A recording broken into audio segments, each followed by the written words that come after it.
Hello everyone, my name is Daniel and I'm back with more celestial patterns and the fall of Babylon. So today I'm going to go over the findings that were inspired by cooperation with Jarrett from Supernatural by Design channel. Our hypothesis is that the signs in the stars are not just independent pictures at any particular time, but movies that convey information over time. So under this hypothesis, the stars should have similar messages for similar events. I mentioned it's a hypothesis because we're going to test it to see if it is working. So one way to test the hypothesis is to guess what you'll find in the sky and then go and look and see if it's there. And in this video, I go into what I found on the night the first Babylon fell after the writing on the wall recorded by Daniel 5. I like to make sure that signs in the stars align with descriptions in Scripture wherever possible. So with this in mind, I sought to look for extra confirmations of the October 9th, 2024 sign that I've been talking about from the sky of 539 BC. If you haven't seen my video, Wonders in Heaven Prove the Bible, then you need to check it out because all the visible planets, the sun and the moon, are exactly where the Bible describes, and it tells us to expect them. The odds of this is 1 in a trillion. And with that kind of confirmation, you might ask, why bother looking for more? And my answer is it's the glory of kings to uncover a matter.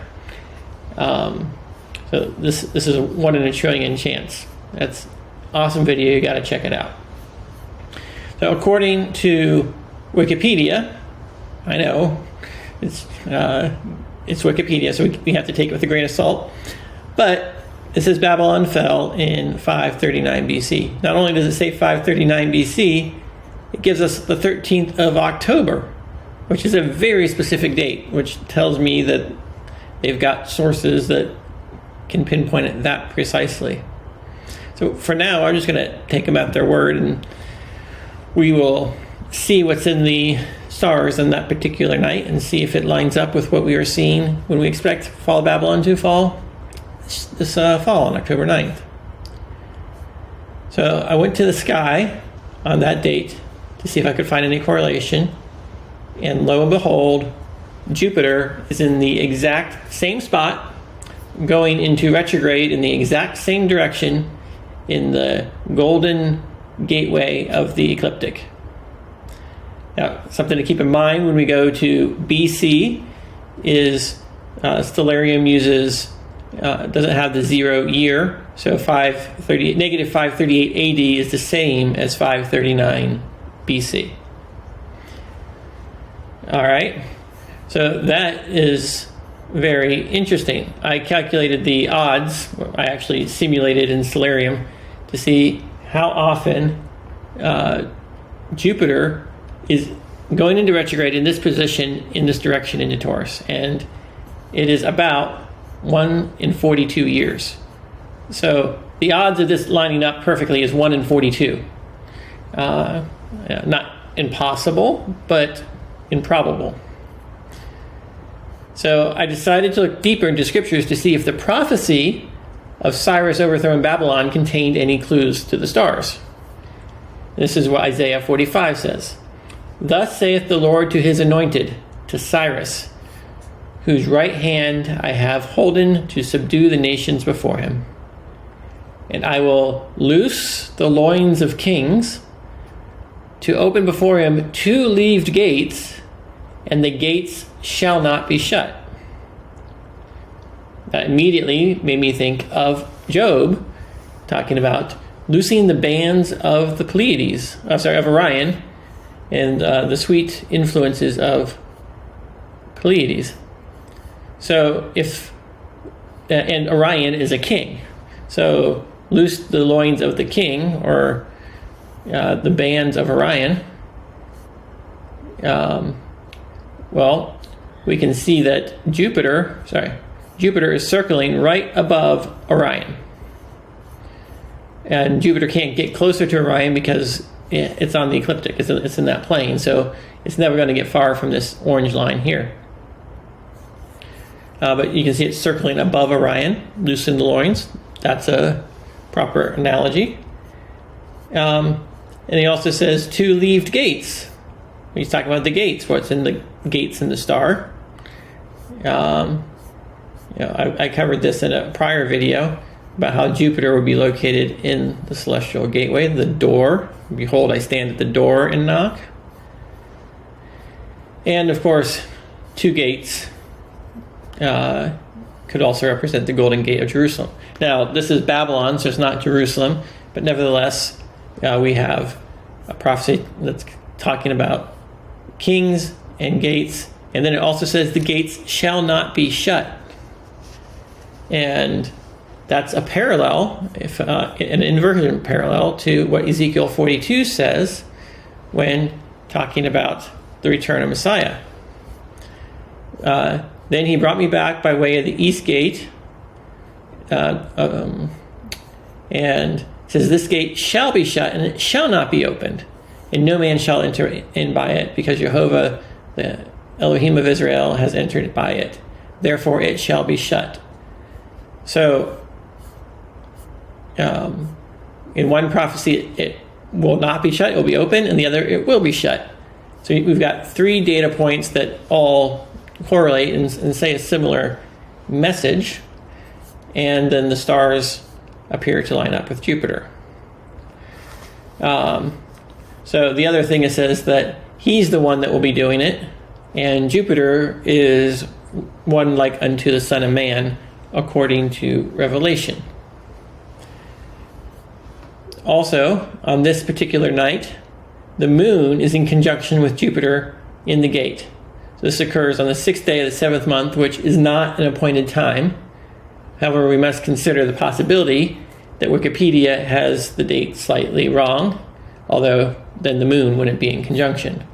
So if we look closely here, you've got the moon right next to Jupiter. Depending on the hour of the night, it's going to move right past Jupiter. And so that's a pretty good confirmation that Wikipedia might just have the date right. But wait, there's more.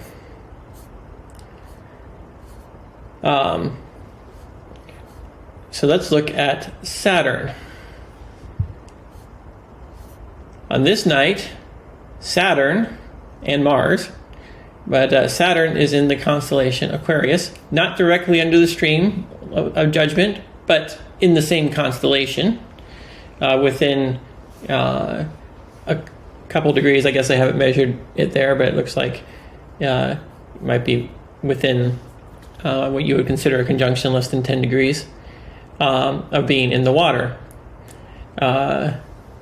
So with that in mind,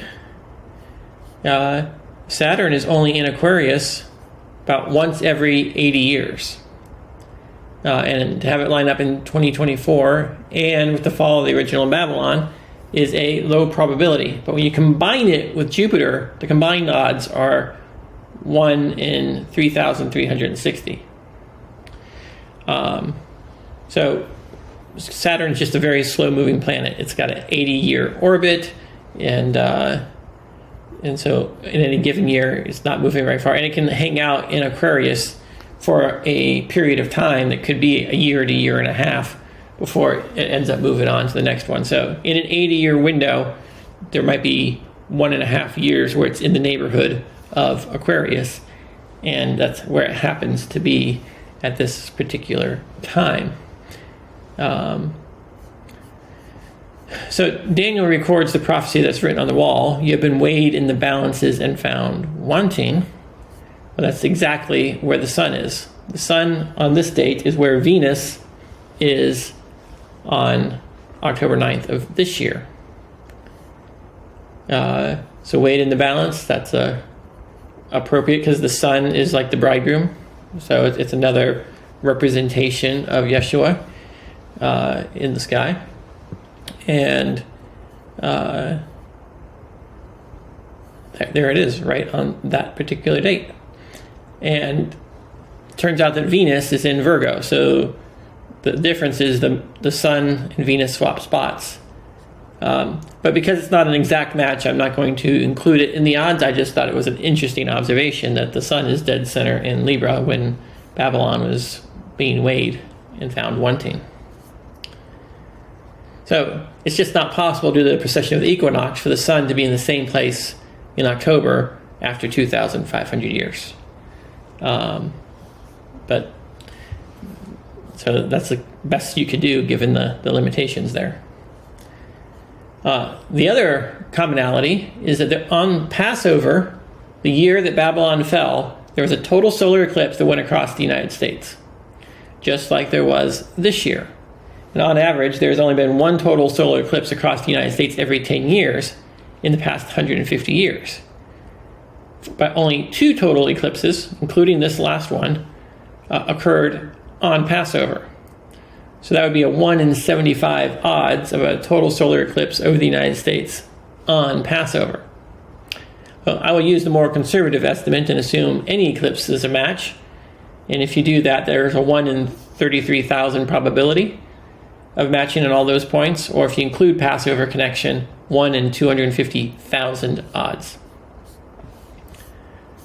And there you can see how that eclipse went when Babylon fell.